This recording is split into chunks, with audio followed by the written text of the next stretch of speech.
Clean and organise kitchen औरत के सलीके की सबसे बड़ी मिसाल है। औरत कितनी सलीकेमंद है वो अपने किचन से बखूबी पहचानी जाती है। लेकिन कभी कभी हम अपना किचन चाहे कितना भी ऑर्गेनाइज रखें, फिर भी हम कुछ इस तरह की मिस्टेक कर जाते हैं कि जिससे हमारा किचन मैसी लगने लगता है। तो इसके लिए मैं आपके साथ सबसे पहले तो ये टिप शेयर करूँगी। मेरा ये वाइपर था, ये ना आगे से बिल्कुल ख़त्म हो गया था। इसका जो आगे रबर होता है ना वो बिल्कुल गल के टूट गया था।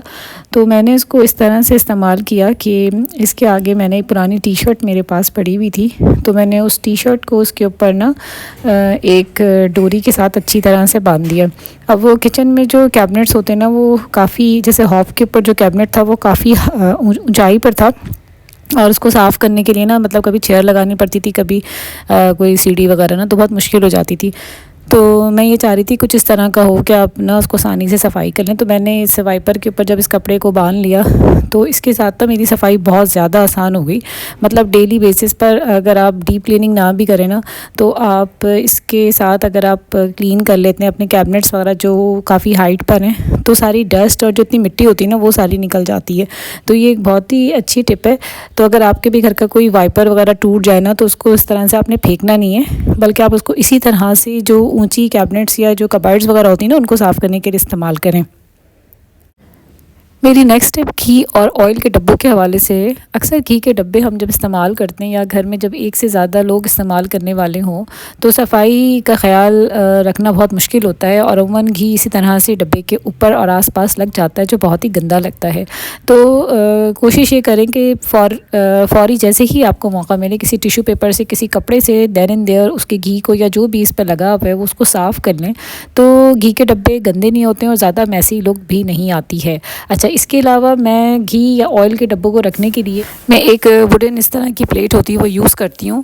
तो इससे ये होता है कि कभी भी जहाँ पर भी जिस जगह पे यानी किसी भी कैबिनेट में अगर मैं इसको रखती हूँ तो वहाँ पर ऑयल जो होता है कभी भी नीचे नहीं लगता है, क्योंकि अक्सर ये होता है कि साइडों से ऑयल, चाहे आप कुछ भी कर लें, ऑयल या घी जो होता है वो स्पेल कर जाता है, तो बहुत ज़्यादा ग्रीसी हो जाता है। लेकिन इस तरह से रखने से एक तो मेरी कैबिनेट साफ़ रहती है और दूसरा बहुत ज़्यादा नीट और ऑर्गेनाइज लुक आता है। अच्छा, मेरी जो दूसरी टिप है कि आपने अक्सर ये नोटिस किया होगा कि हम जब भी बर्तन धोने जाते हैं तो हमारे कपड़े फ्रंट से गीले हो जाते हैं। तो इस चीज़ को अवॉइड करने के लिए कि हमारे कपड़े ना भीगें, उसके लिए आपको करना ये है कि आपके पास अगर कोई पुराना टॉवल है तो उसका कोई पीस कट करके रख ले, या अगर माइक्रोफाइबर है तो उसको इस तरह से फोल्ड करके अपने सिंक के सामने रखें कि आप जब बर्तन धोएं तो आपके कपड़ों पे पानी का कोई भी छींटा ना आए और ना ही आपके कपड़े भीगें। कोशिश आपने ये करनी है कि आपने आम कपड़ों का इस्तेमाल नहीं करना, बल्कि या तो माइक्रोफाइबर हो या कोई पुराने टॉवल का टुकड़ा हो जो पानी को अच्छी तरह से अपने अंदर एब्जॉर्ब कर ले। इस टिप को करने के बाद आप यकीनन इस मैस से महफूज रहेंगे। तो चलते हैं टिप नंबर 2 की तरफ।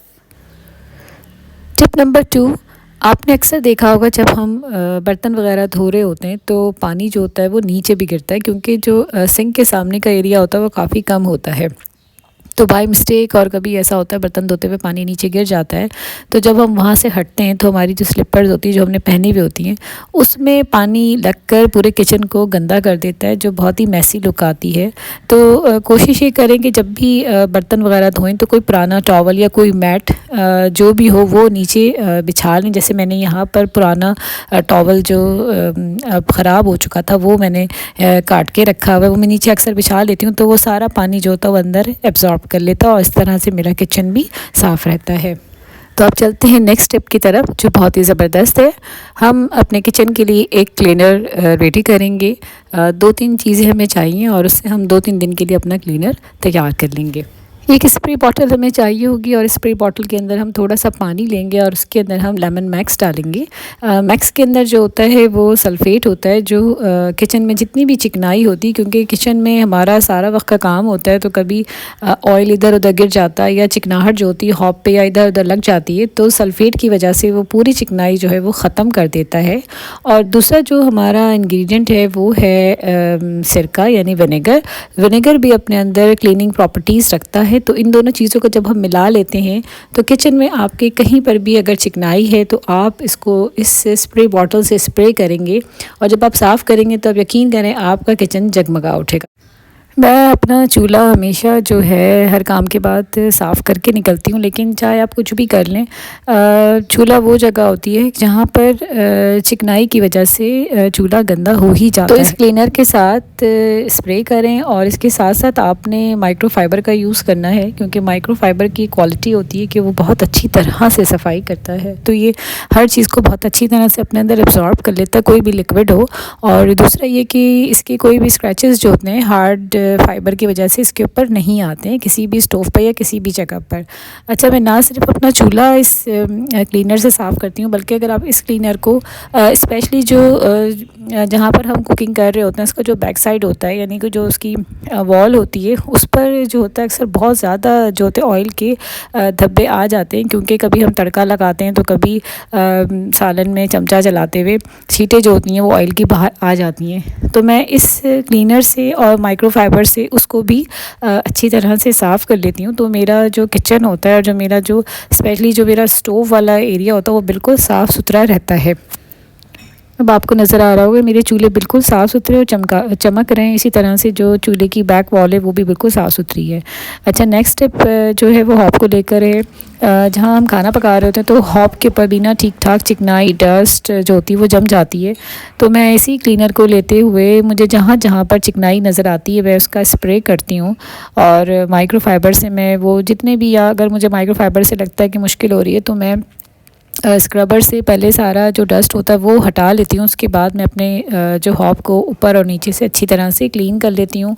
तो इस तरह से जो मेरा चूल्हे के आसपास का हिस्सा है वो बिल्कुल साफ़ सुथरा हो जाता है।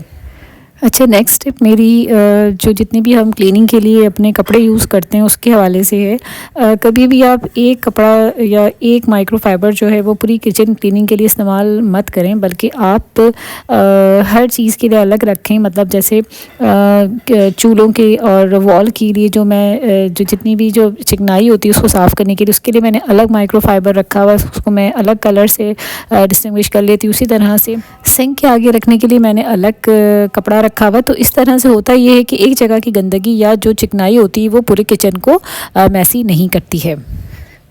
मेरी नेक्स्ट स्टेप स्पाइस कबर्ड को लेकर है। हम अक्सर स्पाइस कबर्ड जल्दी में जब खोलते हैं तो हमारे हाथ जो होते हैं ना वो गंदे होते हैं। तो उससे ना सिर्फ ये स्पाइस कबर्ड की साइड्स जो होती हैं वो गंदी हो जाती हैं, बल्कि अंदर जो स्पाइस के जो हमारे डब्बे होते हैं वो भी गंदे हो जाते हैं। तो मैं कोई एक हाथ में क्लोथ रखती हूँ, या जैसे ही मुझे जब भी टाइम मिलता है, मैं डेली बेसिस की बात कर रही हूँ, तो उसका एक साइड में गीला कर लेती हूँ और जहाँ पर भी कोई धब्बा होता है उसको मैं फ़ौरन जो है वो हटा लेती हूँ, क्योंकि इसमें अगर आप देर करते हैं तो वो परमानेंट हो जाते हैं, स्पेशली टर्मेरिक वगैरह के जो निशान होते हैं ना। इसी तरह से जो मेरे स्पाइस के जो डब्बे होते हैं उनको भी मैं सारे इकट्ठे तो नहीं साफ़ करती, क्योंकि उनको खाली करके साफ़ करना ये डीप क्लीनिंग में आता है, फिर ये टाइम टेकिंग होता है।